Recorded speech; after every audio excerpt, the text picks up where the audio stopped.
Magandang gabi mga kalapatids. Yun nga po, kauwi lang natin galing trabaho.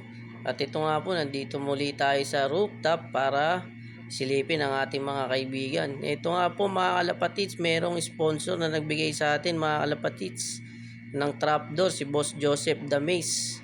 Kalapatids Boss Joseph Damis, shoutout po sa iyo. Maraming salamat po sa trapdoor. Ito po, naikabit ko na nga po yung trapdoor, no.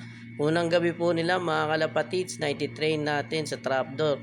Tingnan natin kung bukas mga kalapatids ng umaga kung mababawasan sila dyan o kung makakapasok sila dun sa trapdoor. Tala, let's go! Good day mga kalapatids. Ito po ang update natin ngayong araw mga kalapatids mula kagabi. Na itinraining po natin sila sa kanilang trapdoor mga kalapatids, no? First training po nila mga kalapatids. Sa out of 6 mga kalapatids, 5 po ang nakapasok sa training ng kanilang trapdoor mga kalapatids, no? Naiwan po si John Arden, nag-iisa sa labas mga kalapatids. Siya po ang balagong ngayon mga kalapatids. Hindi po siya agad nakapasok sa ating trapdoor.